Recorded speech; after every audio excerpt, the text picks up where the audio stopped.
나는 한서연, 세상 누구보다도 아름답다고 칭송받던 여자였다. 그 아름다움은 내게 축복이 아니라 저주였다. 결혼이라는 결혼 이름으로 갇힌 감옥에서 나는 매일 고통을 견뎌야 했다. 결혼식 날 나는 모든 게 달라질 거라 믿었다. 그가 나를 지켜주리라, 나를 사랑하리라 생각했다. 하지만 현실은 잔혹했다. 남편 윤재민은 냉담했고 그의 가족들은 잔인했다. 시어머니는 나를 인정하지 않았고 시누이들은 질투와 증오로 나를 괴롭혔다. 오빠들은 나를 무시하고 모욕했다. 나는 그들의 적대 속에 갇혀 고통 속에 하루하루를 보냈다. 밤이면 홀로 눈물 흘렸고 아무도 내 아픔을 알아주지 않았다. 그들은 나를 가렵게 여기지 않았고 오히려 더욱 가혹하게 대했다. 어느 날 나는 부엌 구석에서 울고 있었다. 시어머니가 다가와 말했다. 넌 이 집에 필요 없어. 여기서 살려면 내 뜻을 따라야 한다. 그 말은 내 심장을 찢어 놓았다. 남편은 그 모습을 무심히 바라볼 뿐이었다. 네가 약해서 그래. 강해져야 해. 그는 차갑게 말했다. 그 말이 독설이었지만 내 안에 숨겨진 무언가를 깨웠다. 더 이상 약자가 되지 않겠다고 마음먹었다. 고통과 절망 속에서도 나는 복수를 결심했다. 이 삶을 끝내고 싶었다. 그들의 소나기에서 벗어나 나만의 삶을 살고 싶었다. 하지만 그 길은 험난했다. 가족들의 무자비한 학대와 남편의 냉담함은 나를 끝없이 추락시켰다. 어느 겨울밤 나는 침대에 누워 하늘을 바라보았다. 눈이 소복이 쌓인 창밖을 보며 기도했다. 이 고통에서 벗어나게 해주세요. 그날 밤 나는 죽음을 택했다. 모든 아픔과 고통을 끝내기 위해. 그러나 죽음은 끝이 아니었다. 나는 다시 태어났다. 전생의 기억은 그대로였다. 이번 생에서는 달라질 것이다. 나는 강해질 것이다. 그리고 복수할 것이다. 내 안에 피어오르는 불꽃은 꺼지지 않았다. 다시 눈을 떴을 때 나는 병원 침대 위에 누워 있었다. 숨을 쉴 수 있다는 사실이 낯설었고 고통이 사라졌다는 것이 이상했다. 무엇보다도 놀라운 건 거울 속에 비친 얼굴이었다. 이 얼굴은 아직 결혼도 하지 않은 대학 졸업을 앞둔 그때의 나였다. 설마 나 돌아온 거야? 가슴이 떨렸다. 눈물이 멈추지 않았다. 나는 과거로 돌아왔다. 지옥 같은 삶을 살기 전 모든 것이 시작되기 전으로. 이건 기회였다. 두 번째 기회, 그리고 복수의 시작이었다. 나는 이 기회를 절대 놓치지 않기로 결심했다. 이번에는 나를 짓밟은 그 누구도 용서하지 않겠다. 윤재민. 그 이름을 입 밖으로 내뱉는 것만으로도 내 심장이 얼어붙는 것 같았다. 그의 따뜻한 미소, 다정한 말투는 모두 가면이었다. 결혼 전에는 그렇게 상냥하던 그가 결혼 후엔 짐승처럼 변했다. 하지만 이제 나는 그의 진짜 얼굴을 알고 있었다. 다시는 속지 않겠다. 그리고 그를 무너뜨릴 것이다. 먼저 나는 나 자신을 준비시키기로 했다. 과거에는 몰랐던 것들을 배우고 내 삶을 지키기 위한 수단들을 갖추어야 했다. 법률, 금융, 기업 경영. 모든 것이 낯설었지만 나는 밤을 새워 공부했다. 고통과 분노는 내게 힘이 되었고 나를 잠들지 못하게 만들었다. 대학교에서 나는 더 이상 수줍고 조용한 학생이 아니었다. 모두가 주목하는 차가운 눈빛의 여학생, 결심에 찬 기운이 내 주위를 감쌌다. 그때 한 남자가 다가왔다. 그의 이름은 강준호. 예전의 기억에는 없는 완전히 새로운 인물이었다. 너 자주 혼자 있더라. 그는 나에게 말을 걸었다. 나는 그를 경계했지만 그의 눈엔 거짓이 없었다. 조용하고 따뜻한 미소, 강요하지 않는 말투. 나는 처음으로 마음이 흔들렸다. 하지만 나는 알았다. 지금은 사랑을 시작할 때가 아니라는 것을. 복수가 먼저였다. 그 어떤 감정보다도 우선이었다. 나에겐 시간이 없어. 믿을 수 있는 사람도 없어. 나는 그렇게 스스로에게 되뇌이며 또 하루를 버텼다. 그리고 마침내 나는 첫 번째 계획을 시작했다. 나는 계획을 세웠다. 복수는 감정이 아니라 계산이었다. 차가워야 했고 냉정해야 했다. 그리고 무엇보다 쩌해야 했다. 첫 번째로 접근한 건 윤재민의 가족 기업이었다. 과거 나는 그들의 회사에 대해 아무것도 몰랐다. 하지만 지금은 알고 있었다. 그들이 어떻게 불법을 숨기고 어떻게 남을 짓밟으며 위로 올라섰는지를. 나는 익명의 제보자로 위장해 관련 서류들을 정리했다. 학교 도서관, 공공기록, 인터넷에 떠도는 소문까지 퍼즐 조각을 맞추듯 하나하나 모았다. 그리고 중요한 순간에 나는 정보를 유출했다. 소규모 언론사였지만 진실은 서서히 퍼져나갔다. 처음엔 작은 파동에 불과했다. 하지만 몇 주 후 국세청과 감사원이 움직이기 시작했다. 윤가는 혼란에 휩싸였다. 그들의 교만하고 거만하던 모습은 점차 초조함으로 바뀌었다. 나는 그 모습을 보며 처음으로 작은 쾌감을 느꼈다. 하지만 이건 시작에 불과했다. 그들이 내게 했던 짓, 나를 무시하고 때리고 굶기고 바닥에 무릎 꿇게 만들었던 모든 순간, 그 대가를 반드시 치르게 할 것이다. 강준호는 여전히 내 곁에 있었다. 그는 아무것도 묻지 않았고 다만 내 옆에서 조용히 도와줬다. 내가 법률 공부를 할 때 그는 책을 정리해줬고 내가 잠 못 이루는 밤엔 아무 말 없이 함께 앉아 있어줬다. 넌 무슨 일을 하고 있는 거야? 어느 날 그가 조심스럽게 물었다. 나는 웃으며 대답했다. 과거의 나를 구하는 중이야. 그 말에 그는 고개를 끄덕였다. 더 이상 묻지 않았다. 나는 알고 있었다. 그가 점점 내게 빠지고 있다는 것을. 하지만 나는 사랑을 허락할 수 없었다. 아직은. 복수는 사랑보다 먼저였다. 계획은 순조롭게 진행되고 있었다. 하지만 세상은 항상 예상치 못한 변수로 가득하다. 윤가의 둘째 아들 윤지혁이 갑작스럽게 귀국했다. 과거 그와는 거의 접점이 없었지만 그는 다르게 움직였다. 자신의 가족이 흔들리는 걸 가만히 지켜보지 않겠다는 듯이. 익명의 제보자가 우리를 흔들고 있어. 내부자가 분명해. 그는 날카로운 눈빛으로 사람들을 의심했고 나는 더 조심스러워졌다. 이제부터가 진짜였다. 나는 몇 달 동안 조용히 움직이며 두 번째 계획을 준비했다. 과거에 겪은 모든 일들을 세밀하게 되짚고 그들이 숨기려 했던 범죄의 증거를 하나씩 수집했다. 그중 하나는 윤재민이 은밀히 운영하던 비공식 투자 펀드였다. 불법적인 자금 세탁, 고리대금, 정치 후원까지 연결된 위험한 그물망. 나는 모든 파일을 익명 계정으로 백업했다. 그리고 결정적인 순간에 세상에 터뜨릴 준비를 마쳤다. 가을이 깊어지던 어느 날 밤, 나는 윤재민을 마주쳤다. 그는 여전히 완벽한 외모와 매너를 유지하고 있었다. 오랜만이네 수아. 그는 다정하게 내 이름을 불렀다. 하지만 나는 미소조차 짓지 않았다. 기억나? 네가 내 마지막 생일에 뭐라고 했는지? 그의 미소가 서서히 흐려졌다. 죽어도 네 잘못 아니라고 했지. 나는 천천히 그를 향해 다가가며 속삭였다. 하지만 이제는 달라. 너는 대가를 치르게 될 거야. 그는 당황했고 순간 그의 본성이 드러났다. 화난 듯한 눈빛, 억지로 누른 감정. 그 표정이 바로 내가 기억하던 진짜 윤재민이었다. 며칠 후 뉴스가 터졌다. 윤가의 펀드 비리가 언론을 뒤덮었고 국세청과 금융감독원은 전면 수사를 발표했다. 윤가의 주가는 폭락했고 그들의 주주들과 파트너들은 하나둘씩 등을 돌렸다. 윤재민은 체포되었고 윤지혁은 해외로 도피했다. 그의 어머니는 병원으로 실려갔고 그의 아버지는 모든 사회직에서 물러났다. 모든 것이 무너졌다. 차근차근 천천히. 그들이 나를 망가뜨렸던 그 속도로. 나는 고요히 창밖을 바라보았다. 어느새 눈이 내리고 있었다. 강준호가 조용히 내 옆에 섰다. 이제 다 끝난 거야? 나는 고개를 저었다. 아니, 이제 시작일 뿐이야.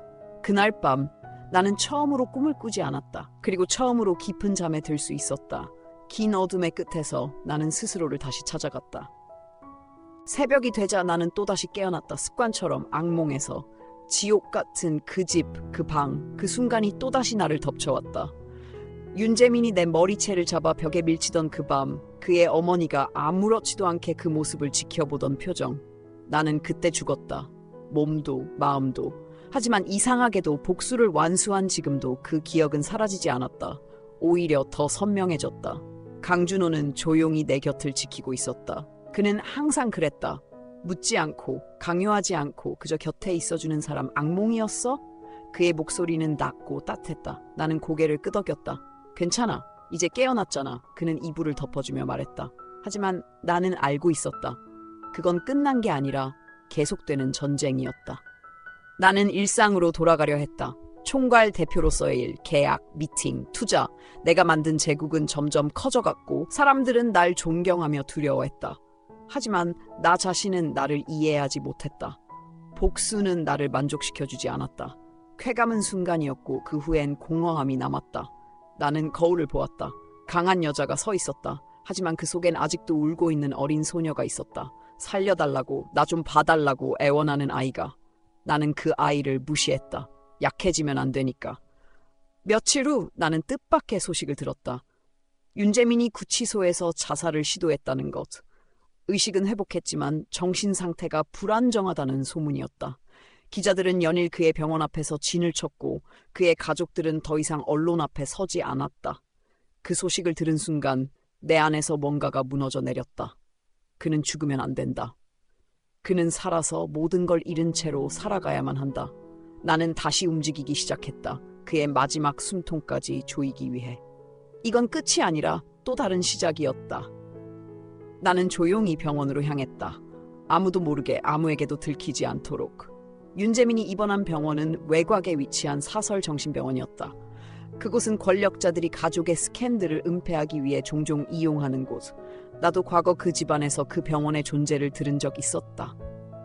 아이러니하게도 그가 마지막으로 도망친 곳이 바로 그 병원이라는 사실에 나는 웃음이 나왔다. 나는 가명을 쓰고 보호자처럼 위장해 병원에 잠입했다. 얼굴을 바꾸기 위해 과거 그가 나에게 강요했던 화장법을 그대로 따라했다. 붉은 립스틱, 강한 아이라인, 차가운 눈빛. 윤재민 환자는 현재 약물 치료 중입니다. 면회는 제한적이긴 하지만 오늘은 가능하겠네요. 간호사가 그렇게 말하자 내 가슴속에서 이상한 떨림이 일었다. 분노도 두려움도 아닌 묘한 연민과 냉소가 뒤섞인 감정.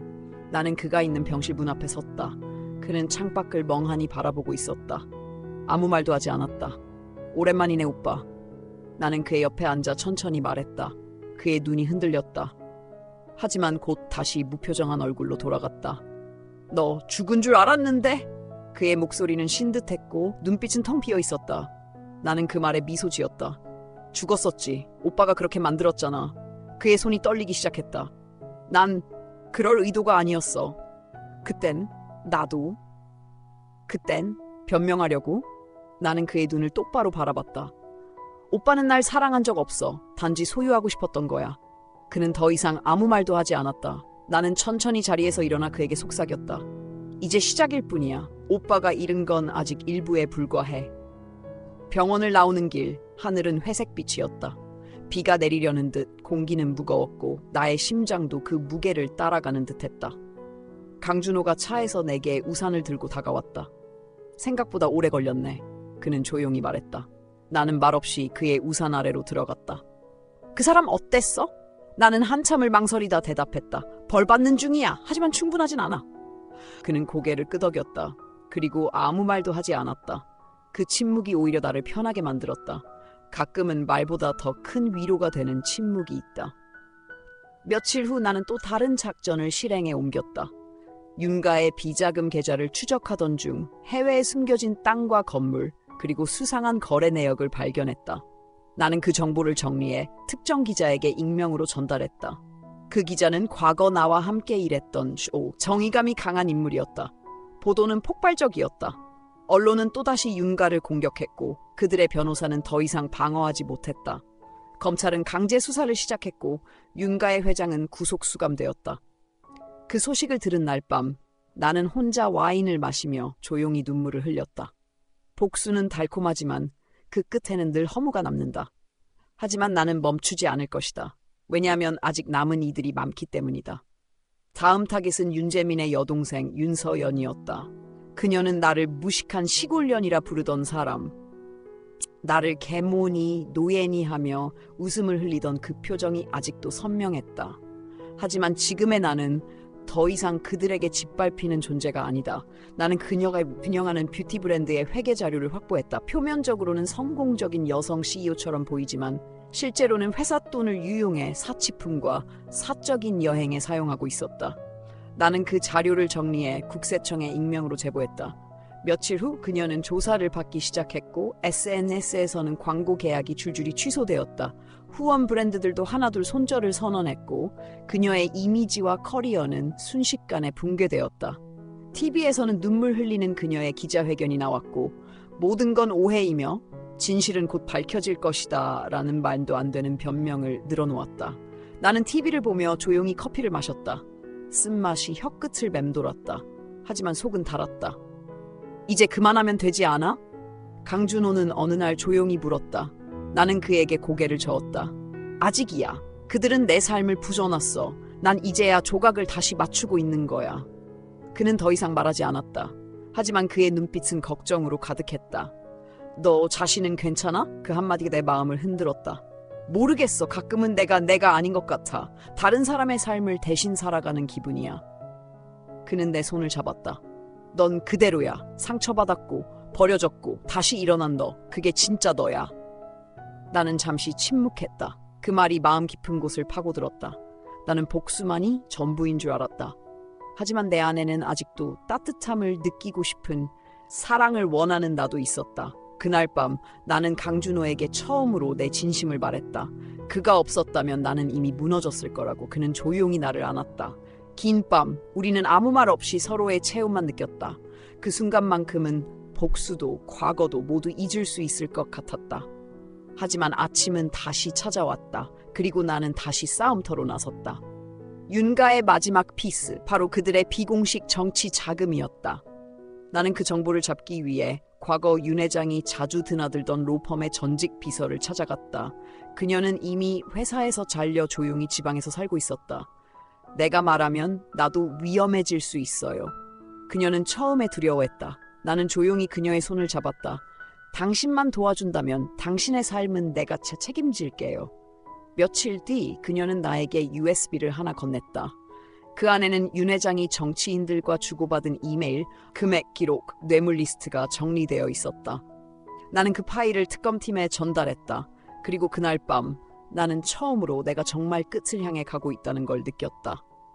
나는 변호사 사무실 옥상에 서서 서울의 밤하늘을 바라봤다. 불빛은 여전했고 사람들은 아무 일도 없다는 듯 살아가고 있었다. 그 속에서 윤가라는 이름은 조용히 무너져 내리고 있었다. 뉴스에선 하루가 멀다 하고 정치 자금과 관련된 보도가 쏟아졌다. 윤 회장은 공식적인 입장도 밝히지 못한 채 출금지 상태에서 칩거 중이었다. 서서히 그들의 이름은 더 이상 힘이 되지 않았다. 공포의 대상이 아니라 조롱의 대상이 되어가고 있었다. 당신이 해낸 거야! 강준호는 조용히 말했다. 나는 고개를 저었다. 아니, 이건 아직 시작이야. 그들이 받은 고통의 100분의 1도 나는 아직 주지 못했어. 그는 내 눈을 바라보며 한 걸음 다가섰다. 그럼 언제 멈출 거야? 그들이 다 무너진 후에도 당신은 괜찮을 수 있을까? 나는 대답하지 못했다. 내 안에서 뭔가 천천히 무너지고 있었기 때문이다. 복수는 내 삶의 점의 전부였고 그게 사라진다면 나는 누구일까? 며칠 후 윤서연이 다시 나타났다. 그녀는 내 사무실 앞에서 나를 기다리고 있었다. 초췌한 얼굴, 완전히 무너진 모습이었다. 왜 왔지? 나는 냉정하게 물었다. 미안해. 그녀는 떨리는 목소리로 말했다. 그땐 우리가 너무 몰랐어. 너무 잔인했어. 나는 아무 말 없이 그녀를 바라보았다. 그녀는 눈물을 흘리며 말했다. 제발, 우리 가족은 끝났어. 그만해줘. 제발. 나는 조용히 한숨을 내쉬었다. 그때 나도 그렇게 말했어. 살려달라고, 그만하라고. 하지만 너희는 날 더 짓밟았지. 그녀는 바닥에 무릎을 꿇었다. 나는 눈을 감았다. 한때 원망으로 가득 찼던 감정이 어디론가 흘러가는 듯했다. 그날 밤 나는 혼자 있었다. 강준호는 출장 중이었고 사무실은 고요했다. 책상 서랍을 열었다. 그 안엔 예전의 나, 죽기 전의 나의 사진이 있었다. 말라붙은 눈동자, 상처로 가득한 얼굴. 나는 그 사진을 찢었다. 천천히, 조용히. 그건 더 이상 내가 아니었다. 며칠 후 검찰은 윤가 일가를 전면 수사하겠다고 발표했다. 윤 회장은 구속되었고 윤재민은 정신병원에 강제 입원되었다. 윤서연은 해외로 출국했지만 모든 재산이 압류된 상태였다. 나는 고요하게 모든 뉴스를 지켜봤다. 마치 영화처럼, 마치 내 인생이 아니었던 것처럼. 하지만 그건 현실이었다. 그리고 나는 그 현실의 끝에 서 있었다. 이제 정말 끝났어. 강준호가 돌아온 날 밤 나는 그의 품에 안겨 속삭였다. 그래! 너무 수고했어. 그는 나를 안아주며 말했다. 나는 눈을 감았다. 모든 게 끝났다고 생각했다. 하지만 나는 알았다. 이제부터 진짜 나의 삶이 시작된다는 걸. 새벽이 밝아오자 나는 어김없이 눈을 떴다. 강준호의 곁에서 따뜻하게 눈을 감고 있었지만 심장은 여전히 평온하지 않았다. 악몽은 사라졌지만 복수로 물든 기억은 쉬이 지워지지 않았다. 나는 침대에서 조용히 일어나 창가로 다가갔다. 서울의 도시가 깨어나는 소리 들려왔다. 바쁘게 움직이는 세상, 하지만 내 마음은 여전히 정적 속에 갇혀 있었다. 윤가의 몰락은 언론의 단골 소재가 되었고 사람들은 연일 그들의 추악한 비밀에 분노했다. 그중 많은 이들은 나의 이름도 함께 언급했다. 장유진 대표, 강력하고도 냉철한 여자. 하지만 그 누구도 나의 진짜 상처를 몰랐다. 그들은 결과만 보았다. 그 과정 속에서 내가 얼마나 무너졌는지, 얼마나 많은 밤을 울며 견뎠는지 아무도 몰랐다. 나는 그런 시선을 외면하며 더 높은 곳으로 올라갔다. 그래야 살아남을 수 있으니까. 회사 회의실에선 새 프로젝트 발표가 한창이었다. 내가 직접 기획한 레이븐시티 프로젝트는 전국적인 관심을 받고 있었고 투자자들의 눈빛은 탐욕과 기대감으로 가득했다. 장 대표님, 이번 계약은 기존보다 20% 높은 이익이 예상됩니다. 비서가 보고했다. 나는 고개를 끄덕이며 말했다. 이건 시작일 뿐이에요. 우리는 더 크게 움직일 겁니다. 서울뿐만 아니라 도쿄와 뉴욕까지. 사람들은 박수를 보냈고 그 속에서 나는 미소를 지었다. 하지만 내 안엔 여전히 공허함이 있었다. 점심시간 나는 혼자 옥상 정원으로 올라갔다. 도심 속 조용한 공간, 그곳에서 나는 다시 내 과거를 마주했다. 윤재민이 처음 내게 꽃을 줬던 날, 그의 거짓된 다정함에 속았던 날. 그 순간이 떠올랐고 가슴 깊은 곳에서 무언가 일렁였다. 왜 아직도 그를 생각하는 걸까? 나는 스스로에게 물었다. 하지만 대답은 없었다. 미움과 사랑의 경계는 언제나 그리 멀지 않았다. 그날 밤 집에 돌아오자 강준호가 식탁에 앉아 기다리고 있었다. 고급스러운 스테이크와 와인 그리고 그의 따뜻한 미소.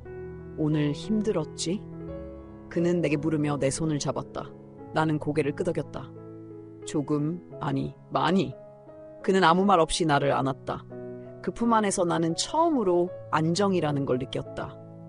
힘들 땐 기대도 돼. 너 혼자만 싸우는 거 아니야. 나는 눈을 감고 그의 말에 천천히 고개를 끄덕였다. 그리고 그 밤 나는 처음으로 내 마음속 불안함을 털어놓았다. 준호야, 사실 아직도 내 안엔 분노가 남아있어. 그게 날 잡아먹을까봐 두려워. 그는 조용히 내 등을 쓸어주며 말했다. 괜찮아. 그 모든 건 네가 살아남기 위해 필요한 감정이었어. 하지만 이제는 네가 진짜 원하는 삶을 찾아도 돼. 나는 눈물이 났다. 아무도 몰랐던 나의 상처와 외로움. 그걸 알아주는 단 한 사람.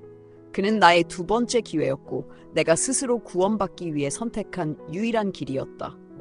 다음 날 나는 새벽부터 변호사와 만났다. 그는 윤가의 세금 회피와 횡령 문제에 대해 내가 수집한 자료를 정리하고 있었다. 장 대표님, 이 정도면 충분히 기소 가능합니다. 그는 차분히 말했다. 하지만 그들은 만만한 적이 아닙니다. 법조계에도 손이 있으니까요. 나는 고개를 끄덕이며 말했다. 그래서 당신이 필요한 거예요. 그들의 더러운 손보다 더 똑똑하게 움직여야 하니까요. 나는 이미 수년 동안 준비해왔다. 법, 경제, 심리. 내가 과거에 무지했던 것들을 하나씩 공부하고 익혀왔다. 모든 건 오늘을 위해서였다. 며칠 뒤 윤가그룹의 핵심 계열사에 국세청 조사가 들어갔다. 뉴스는 순식간에 퍼졌고 그들의 주가는 하루아침에 폭락했다. 장유진, 저 여자가 배후야! 윤재민은 분노에 찬 목소리로 소리쳤다. 그녀를 그냥 놔두지 않겠어. 하지만 이번엔 상황이 달랐다. 그는 나를 함부로 다룰 수 없는 위치에 있었고 그의 발언 하나하나가 언론의 주목을 받고 있었다. 나는 그의 분노를 담담하게 지켜봤다. 그가 무너지는 모습은 내게 어떤 쾌감을 선사하지 않았다.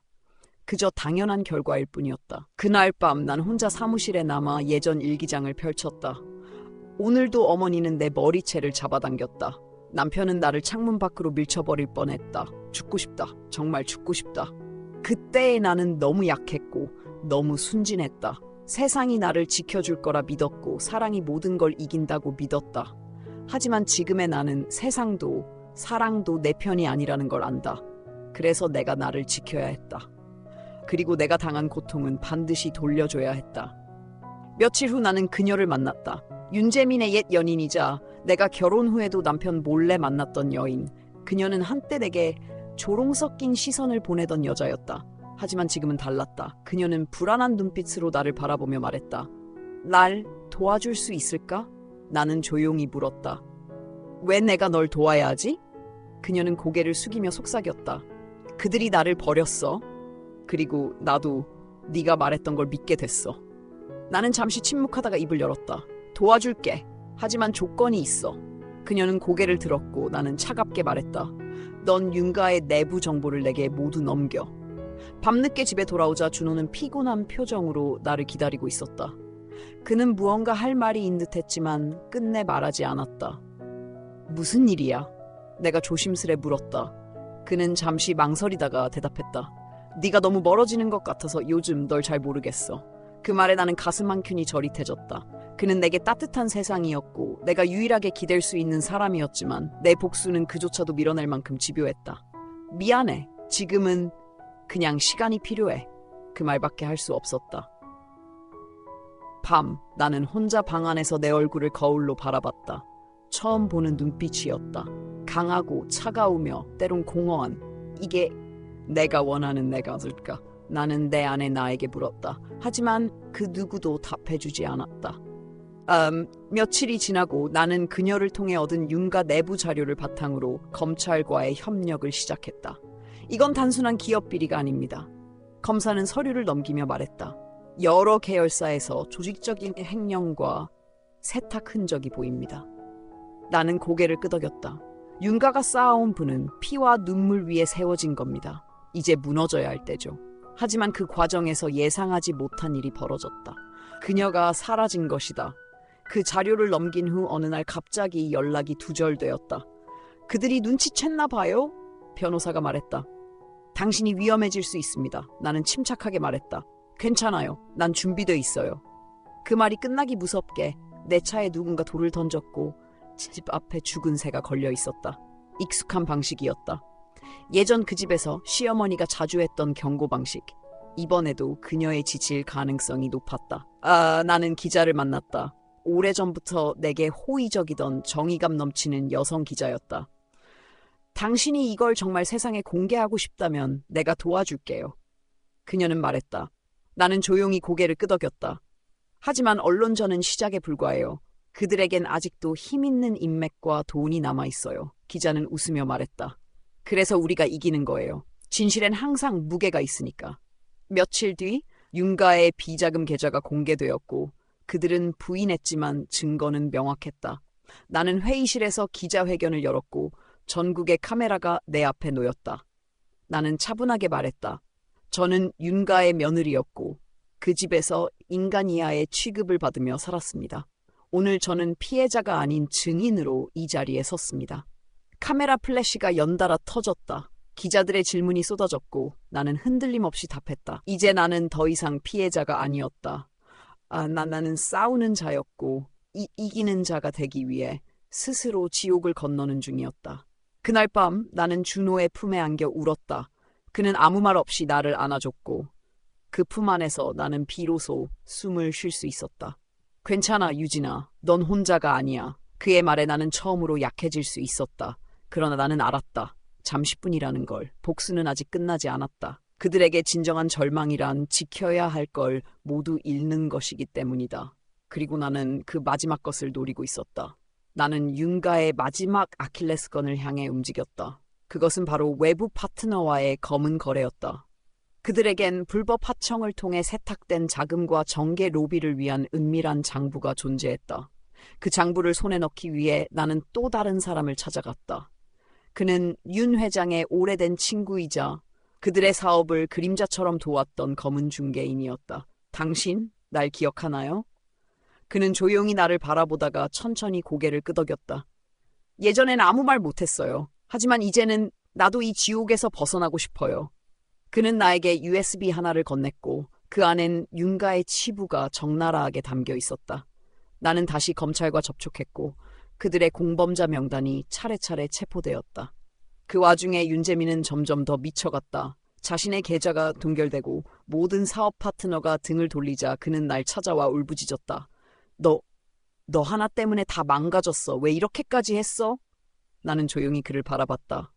왜냐고? 넌 내가 죽어갈 때 단 한 번도 이유를 묻지 않았으니까. 그의 얼굴이 창백해졌다. 사랑했잖아. 그래도 한때는 나는 웃음이 나왔다. 그건 사랑이 아니었어. 네게 사랑은 지배였고 내게 사랑은 살아남기 위한 환상이었어. 그는 그 자리에 무너졌고 나는 한 걸음 물러섰다. 며칠 후 검찰은 윤 회장에 대해 구속영장을 청구했고 윤가의 모든 임원진은 검찰 조사를 받았다. 뉴스엔 재벌가의 몰락이라는 대문짝만한 타이틀이 달렸다. 나는 창밖을 바라보며 조용히 중얼거렸다. 이제 하나 남았네. 마지막 퍼즐은 시어머니였다. 나는 병원으로 향했다. 그녀는 현재 요양병원에 입원 중이었고 자신의 몰락을 받아들이지 못한 채 혼잣말을 중얼거리는 상태였다. 그년, 그 계집이 다 망쳐놨어. 나는 그녀 앞에 앉아 조용히 입을 열었다. 이젠 아무도 당신을 두려워하지 않아요. 그녀는 내 얼굴을 똑바로 보더니 소리쳤다. 내가 이 지옥을 만든 거야. 나는 고개를 저었다. 아니요, 지옥은 당신이 만들었고 나는 단지 그 안에서 살아남은 것뿐이에요. 그녀는 눈을 부릅떴지만 더는 아무 말도 하지 못했다. 병원에서 나오자 하늘이 맑았다. 이상하리만치 고요한 그리고 이상하리만치 가벼운 공기. 나는 하늘을 올려다보며 중얼거렸다. 엄마, 나 이제 조금 괜찮은 것 같아. 엄마의 얼굴은 기억나지 않지만 그 따뜻했던 손길만큼은 아직도 내 가슴 어딘가에 남아있다. 며칠 뒤 나는 준호와 함께 바닷가로 향했다. 그는 말없이 내 손을 잡아주었고 나는 조용히 고백했다. 나 사실 아직도 두려워. 모든 게 끝난 것 같은데도 내 안에 어둠은 여전히 남아있어. 그는 나를 바라보며 말했다. 괜찮아? 우린 함께니까? 그 말에 나는 비로소 진짜 울 수 있었다. 눈물이 멈추지 않았다. 슬픔도 분노도 복수도 모두 녹아내리는 듯했다. 파도가 발끝을 스쳤다. 나는 조용히 말했다. 끝났어? 그리고 이제 시작이야. 세상이 조용해졌다. 윤가가 무너지며 남긴 공백은 컸지만 그 누구도 그들을 그리워하지 않았다. 오히려 사람들은 속 시원하다는 듯 부패한 재벌가의 최후를 즐겼다. 나를 향한 시선도 바뀌었다. 동정에서 존경으로, 수근거림에서 지지로. 하지만 나는 알았다. 이 모든 건 겉모습일 뿐 그 누구도 내 진짜 속을 들여다보지 못한다는 걸. 내 속엔 아직 타오르지 못한 불씨가 남아있었다. 그리고 그것은 나를 여전히 태우고 있었다. 준호와의 관계는 평온했다. 그는 항상 내 옆에 있었고 아무것도 묻지 않았다. 하지만 바로 그 점이 나를 불안하게 했다. 왜 아무 말도 안 해? 어느 날 밤 나는 그에게 물었다. 무슨 말? 그가 부드럽게 대답했다. 내가 이렇게까지 했는데 그게 무섭지 않아? 혹시 후회하지 않아? 그는 내 손을 잡고 한참을 바라보다가 말했다. 네가 얼마나 고통스러웠는지 나는 전부 이해할 순 없어. 하지만 그 상처를 지닌 너까지 사랑할 수 있다면 그게 진짜 사랑 아닐까? 나는 아무 말도 할 수 없었다. 눈물이 저절로 흘러내렸다. 그런데 바로 그날 밤 낯선 번호로 전화가 왔다. 유진 씨. 차가운 목소리가 들렸다. 복수 참 훌륭하게 하셨네요. 누구세요? 윤 회장의 둘째 동생입니다. 그리고 이제 제 차례가 왔군요. 나는 곧바로 조사에 들어갔다. 그는 수십 년간 해외에 거주하며 윤가의 뒤뒤를 처리하던 인물이었다. 언론에도 자료에도 드러난 적 없는 진짜 그림자. 이제 그가 복수를 꿈꾸고 있었다. 며칠 후 내 회사 서버가 해킹당했다. 내가 만든 복수의 설계도, 비밀 계좌, 모든 증거가 유출될 위기에 처했다. 나는 이가 갈렸다. 놈이 움직이기 시작했어.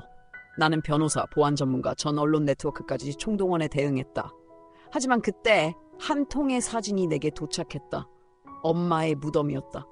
꽃이 짓밟혀 있었고 비문 위엔 빨간 스프레이로 넌 지옥에서 죽을 거야 라는 말이 적혀 있었다. 나는 손이 떨렸다.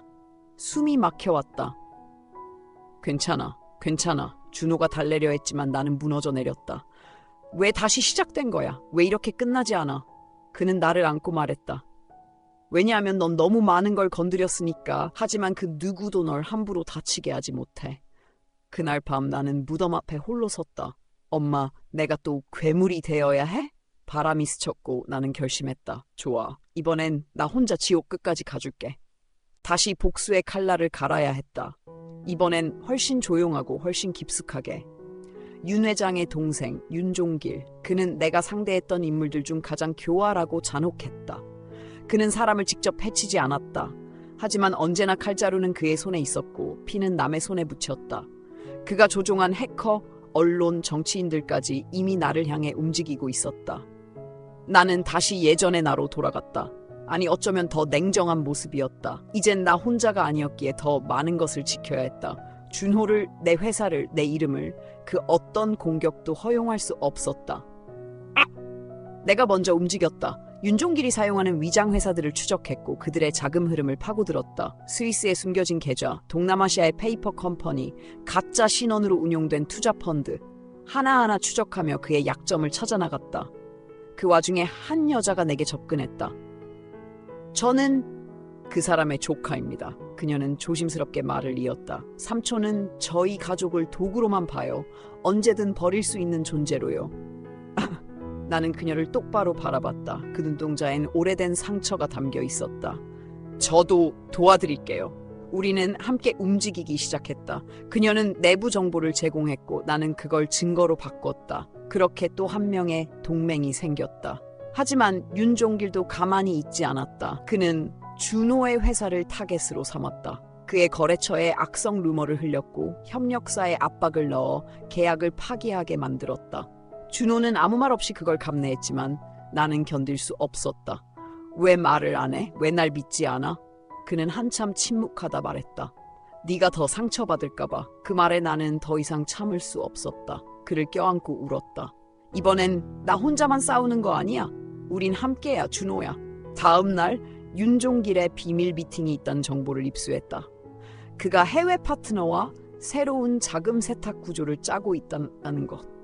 나는 조카와 함께 그 장소를 몰래 추적했다. 그리고 사진과 녹음 파일을 확보했다. 이제 끝을 향해 가고 있어. 하지만 그 순간으로 영상 하나가 전송되었다. 거기엔 피를 흘리는 한 남자의 모습이 있었다. 준호였다. 길가에 쓰러져 머리에서 피를 흘리며 의식을 잃고 있었다. 이게 경고야. 다음엔 진짜 끝일 거야. 그 메시지를 본 순간 내 안에 무언가가 무너졌다. 아니, 무너졌다기보단 폭발했다. 나는 조용히 코트를 입었다. 그리고 속삭였다. 당신이 원한 지옥, 내가 보여줄게. 준호는 중환자실에서 깨어나지 못했다. 의사들은 말없이 고개를 저었고 나는 창밖의 비를 멍하니 바라봤다. 차라리 내가 대신 당했다면, 차라리 나만 다쳤다면. 이런 자책이 머리를 끊임없이 물었었다. 하지만 울 시간은 없었다. 놈들은 아직 숨 쉬고 있었고 준호는 나를 대신해 쓰러졌다. 내가 끝내야 했다. 이번엔 정말 끝내야 했다. 윤종길은 다음 주 홍콩에서 거대한 기업 인수 계약을 앞두고 있었다. 그 계약은 그의 마지막 카드이자 그를 지탱하는 유일한 자금원이기도 했다. 나는 그 계약을 파괴할 계획을 세웠다. 첫째, 계약 상대인 동해 파이낸스에 그의 비리 자료를 유출했다. 둘째, 언론에선 그의 숨겨진 인권 유린 사업을 집중 보도했다. 셋째, SNS에선 조카가 내부 고발자로 등장했다. 모든 퍼즐이 동시에 움직이기 시작했다. 그는 몰랐다. 그가 의지했던 사람들이 하나둘씩 내 편이 되었다는 사실을. 며칠 후 그의 계약은 결렬되었다. 해외 계좌는 동결되었고 회사는 주식 폭락으로 문을 닫았다. 그날 밤 그는 나를 찾았다. 유진, 대체 너 뭐야? 그의 눈엔 공포와 증오가 뒤섞여 있었다. 그 감정은 나도 익숙했다. 예전에 내가 그들을 보며 느꼈던 감정이었으니까. 지옥을 보여준다 했지? 지금부터 시작이야. 나는 그에게 한 장의 USB를 던졌다. 그 안엔 그가 죽음보다 두려워했던 모든 비밀이 담겨 있었다. 그가 처벌받지 않기 위해 죽여야 했던 이름들, 그가 더럽힌 어린이 노동자들의 영상, 그리고 그가 자신의 딸에게 했던 차마 말로 옮길 수 없는 일들. 그는 바닥에 주저앉았다. 이걸 세상에 공개하면 난... 그래, 넌 살아도 세상 누구도 널 용서하지 않아. 그는 그날 밤 자택에서 자살했다. 뉴스는 기업가의 극단 선택이라 썼고 세상은 하루 만에 잊었다. 하지만 나는 잊지 않았다. 그가 죽으면서도 무릎 꿇지 않았던 그 오만함을, 그리고 그 오만함을 무너뜨린 내 손을. 준호는 아직도 깨어나지 않았다. 나는 매일 그의 손을 잡고 말했다. 다 끝났어. 다시, 이제 괜찮아. 하지만 그의 눈은 여전히 감겨 있었다. 그리고 그날 의사가 조심스럽게 말했다. 혹시 장기 기증에 대해 생각해 보신 적 있으신가요? 나는 혼란스러웠다. 그의 생명을 포기한다는 것, 그 자체가 나에겐 또 다른 죽음이었다. 하지만 그의 부모는 눈물로 말했다. 준호는 언제나 남을 살리는 사람이었어요. 그게 준호예요. 며칠 후 나는 동의서에 서명했다. 그리고 조용히 병실을 떠났다. 세상이 무너지는 소리 없이 나는 그를 떠나보냈다. 그의 장례식이 끝나고 나는 오래전 숨겨놓은 편지를 꺼냈다. 그가 내게 남긴 마지막 편지였다. 유진아, 혹시 내가 너보다 먼저 떠나게 되면 절대 혼자 울지 마. 내가 널 지켜볼 테니까. 너는 살아. 기억하되 무너지지 마. 널 사랑해. 나는 하늘을 올려다보며 속삭였다. 기억할게. 그리고 살아갈게. 널 위해서.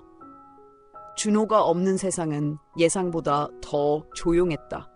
그가 웃던 자리, 그가 나를 불렀던 목소리, 모든 것이 공기 속에 사라졌다. 하지만 나는 살아야 했다. 그의 유언처럼. 회사는 더 이상 복수의 도구가 아니었다. 그곳은 그가 남긴 따뜻함을 이어갈 공간이었다. 나는 준호 재단을 설립했다. 노동 착취로 피해를 입은 아동들을 위한 복지재단이었다. 그가 살아 있었다면 가장 먼저 손을 내밀었을 이들을 위해. 그리고 어느 날 나는 다시 그 집을 찾았다. 처음 결혼하고 들어갔던 그 지옥의 공간. 그들이 나를 무너뜨리려 했던 곳.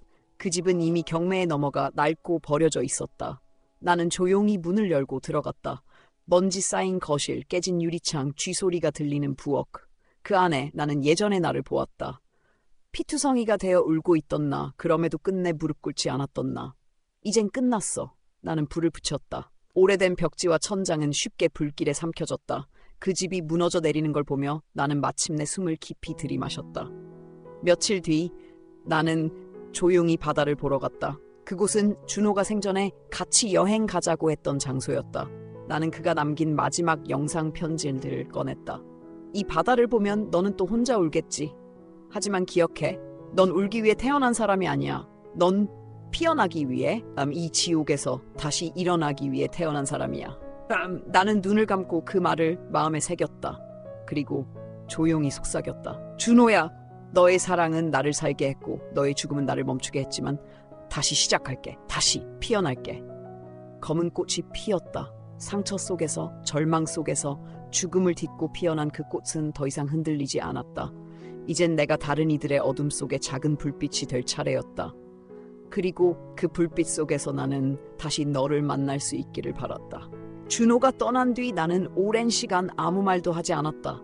말은 곧 감정의 문이고 감정은 다시 아픔의 시작이니까. 나는 매일 새벽 준호의 이름이 적힌 긴 비석 앞에 섰다. 그리고 아무 말 없이 고개를 숙였다.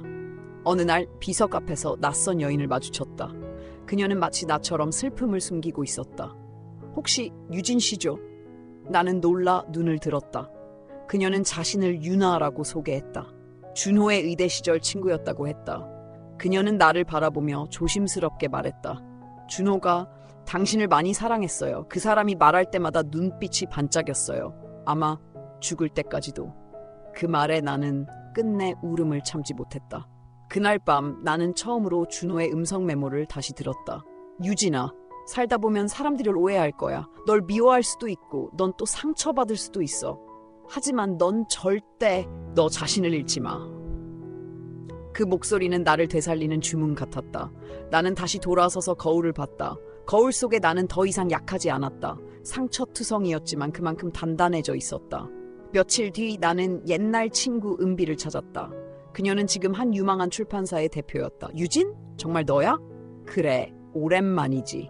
은비는 나를 꼭 안아주었다. 우리는 오래전처럼 서로의 상처를 꺼내놓았다.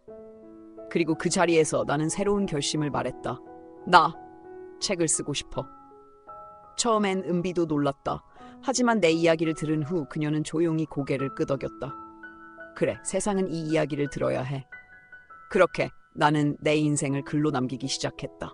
복수, 사랑, 상실, 재생, 모든 것이 한 글자 한 글자 속에 녹아들었다. 나는 낮엔 기업을 운영하고 밤엔 원고를 써내려갔다. 몸은 지쳤지만 마음은 살아 움직였다. 그리고 처음으로 나는 살고 있다는 감각을 느꼈다. 하지만 세상은 그렇게 쉽게 나를 놓아주지 않았다. 어느 날 익명의 편지 한 통이 도착했다. 당신이 망하게 만든 그 집 정말 다 끝났다고 생각해? 익숙한 필체, 섬뜩한 문장. 그 편지는 내 과거의 그림자를 다시 불러냈다. 나는 조용히 웃었다. 그래, 끝이 아니겠지. 그렇다면 또 싸워야지. 다시. 나는 힐을 신고 어둠 속을 걸었다. 그리고 다짐했다. 이제부터의 싸움은 내가 살아있기 위해서가 아니라 지켜내기 위한 싸움이 될 것이다. 준호가 남긴 사랑을, 그가 원했던 세상을, 그리고 나 자신을. 편지를 받고 며칠 후 나는 오래된 이메일 하나를 찾았다. 보낸 사람, 정나영. 기억하니? 정나영. 그 이름은 내 과거에서 가장 깊은 상처 중 하나였다. 그녀는 내 전 시댁의 가장 오래된 하녀였다. 하지만 그녀는 단순한 하녀가 아니었다. 모든 비밀을 알고 있었고 모든 음모를 지켜본 증인이었다. 나는 손을 떨며 이메일을 열었다. 유진 씨, 난 아직 살아있어요. 그리고 말해야 할 게 있어요. 그 집안은 아직 무너지지 않았어요. 오히려 그들은 지금 다시 움직이고 있어요. 나는 즉시 은비에게 전화를 걸었다. 그녀는 출판계의 정보통이기도 했다. 정나영이라는 이름 혹시 어디서 들어본 적 있어? 은비는 잠시 망설이더니 말했다. 그 사람 얼마 전에 모종의 사건에 연루됐어. 불법 입양 알선 관련해서. 뭐라고? 그 이름이 또 다른 어둠과 연결되어 있다는 사실이 나를 다시 흔들었다. 며칠 후 나는 정나영을 직접 만났다. 그녀는 시골 외곽의 작은 찻집에서 나를 기다리고 있었다. 그녀는 내가 오자 고개를 깊이 숙였다. 죄송합니다. 그때 제가 나서지 못했던 걸 이제야 평생 후회하고 있어요. 나는 차분하게 그녀를 바라봤다. 지금이라도 말해요. 모든 걸. 정나영은 입술을 깨물며 말했다. 그 집은 여전히 살아있어요. 당신이 파산시킨 건 겉으로 드러난 일부뿐이었어요. 진짜 자금은 해외 계좌로 다 빼돌렸고 그 자금을 이용해 지금은 불법 의료 연구에 손을 대고 있어요. 나는 말문이 막혔다. 불법 의료? 네. 그들은 병든 아이들을 대상으로 임상 실험을 하고 있어요. 사망률이 높은 약을 테스트하면서 어떤 대가도 치르지 않고 있어요. 숨이 막혔다. 피에 거꾸로 속치는 듯한 분노. 그런 짓을 하며도 아무 벌도 받지 않았다는 사실이 나를 다시 지옥으로 끌어당겼다. 도와주세요. 저 혼자선 막을 수 없어요. 정나영은 울먹이며 내 손을 붙잡았다. 나는 조용히 손을 놓으며 말했다. 도와줄게요. 하지만 그 대가는 클 거예요. 그날 밤 나는 또 다른 과거를 꺼냈다. 전 남편의 아버지 최 회장의 은밀한 투자 경로. 그의 비서였던 서우가 옛날에 남긴 기록을 나는 여전히 갖고 있었다. 그 기록에는 해외 비자금, 불법 클리닉 주소, 심지어 실험 대상자 명단까지 있었다. 그것이 이번 전쟁의 무기가 될 것이다. 다음 날 나는 준호가 남긴 변호사 사무실을 찾아갔다. 대표님, 오랜만입니다. 자료를 분석해줘요. 그리고 가능한 모든 언론, 검찰과 NGO 단체에 이걸 동시에 흘릴 수 있는 방법을 찾아줘요. 변호사는 놀란 눈빛으로 말했다. 이건 국가를 흔들 수 있는 자료입니다. 그럼 흔들게요. 나는 돌아와 거울 앞에 섰다. 다시 전쟁이다. 이번엔 복수가 아니라 정의였다. 그리고 이번엔 나 혼자가 아니었다. 다시 움직이기 시작한 검은 그림자들. 하지만 나는 더 이상 어둠 속에 갇힌 아이가 아니었다. 나는 검은 하늘 아래 스스로 빛을 내기 시작한 사람이었다. 며칠 뒤 보도자료가 동시에 터졌다. 뉴스, SNS, 인터넷 커뮤니티 모든 곳에서 그 집안의 이름이 다시 회자되기 시작했다. 하지만 이번엔 찬사가 아니라 분노와 혐오였다. 전 재벌가 미성년자 대상 불법 임상실험 의혹 긴급인터뷰. 우리 아이는 죽었습니다. 하지만 아무도 책임지지 않았어요. 언론은 연달아 터졌고 검찰은 수사에 착수했다. 나는 조용히 사무실에서 보도 영상을 하나하나 지켜봤다. 정나영은 내 옆에 앉아 끝없이 울고 있었다. 그 아이들은 정말 너무 어려웠어요. 너무 착하고 순했는데. 나는 조용히 그녀의 손을 잡았다. 우리의 싸움은 이제 시작일 뿐이었다. 며칠 후 그 집안의 작은 아들, 내 전 남편의 동생인 최태호가 체포되었다. 그는 실험 자금을 담당했고 해외로 빠져나간 돈의 일부를 암호화폐로 세탁한 장본인이었다.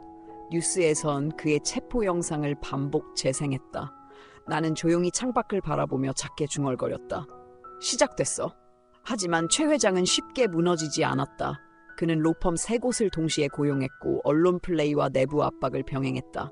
검찰 간부와의 커넥션, 정치인과의 친분, 심지어 병원장을 매수하려는 시도까지 이어졌다. 내가 모은 증거는 점점 더 고통스럽게 짓밟히기 시작했다.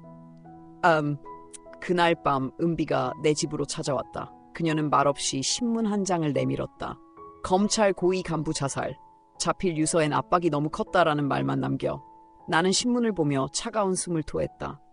그들은 사람 하나 죽이는 것 좀 별일로 여기지 않아. 나는 다시 결심했다. 법으로 되지 않는다면 다른 방식으로 끌어내려야 했다. 나는 곧장 미국에 있는 한 기자에게 연락했다. 그는 인권 관련 다큐멘터리로 상을 받은 바 있는 정의롭고 끈질긴 인물이었다. 나는 그에게 모든 자료를 보냈다. 영상 녹취, 이메일, 증언, 그리고 병원 내부의 CCTV까지. 며칠 후 그로부터 전화가 왔다. 이건 단순한 범죄가 아니에요. 국제적 이슈가 될 겁니다. 당신 괜찮겠어요? 나는 조용히 대답했다. 누군가는 해야 하니까요. 그리고 나는 이제 도망치지 않아요. 다큐멘터리는 그의 손에서 완성되었다. 검은 병원 침묵 속의 아이들이라는 제목으로 국제영화제에 출품되었고 곧 세계적 주목을 받기 시작했다. 영화는 잔인할 만큼 현실적이었다. 그리고 아름다울 만큼 진실했다. 그 다큐멘터리의 엔딩에는 한 줄의 문장이 적혀 있었다. 모든 어둠은 언젠가 빛을 두려워한다. 나는 그 문장을 수백 번 되뇌었다. 그리고 마침내 최 회장은 구속되었다. 전면 부인으로 시작된 그의 진술은 다수의 증언과 증거 앞에서 무너질 수밖에 없었다. 법정에서 나는 마지막으로 증언대에 섰다. 모든 시선이 나를 향했다. 나는 담담히 말했다. 그들은 단지 법을 어긴 게 아닙니다. 사람을, 생명을 그저 실험 대상으로 본 겁니다. 그리고 그런 사람들에겐 용서가 아닌 심판이 필요합니다. 판결문이 낭독되던 순간 나는 눈을 감았다. 최 회장에게는 징역 25년을 선고한다. 박수가 터졌다. 울음도 터졌다. 그리고 나는 조용히 숨을 내쉬었다. 복수는 끝났을까? 아니, 이건 복수가 아니라 정의였다. 나는 사랑하는 사람들을 잃었다. 하지만 그 사랑을 기억하며 끝까지 버텼다. 그날 밤 나는 준호의 비석 앞에 다시 섰다. 당신이 남긴 사랑 지켜냈어. 아직 부족하지만 이젠 그 사랑을 다른 사람들에게도 나눌 수 있을 것 같아. 그리고 그날 이후로 나는 더 이상 뒤를 돌아보지 않았다. 나는 앞으로 나아가기 시작했다. 조금씩, 천천히, 하지만 분명히.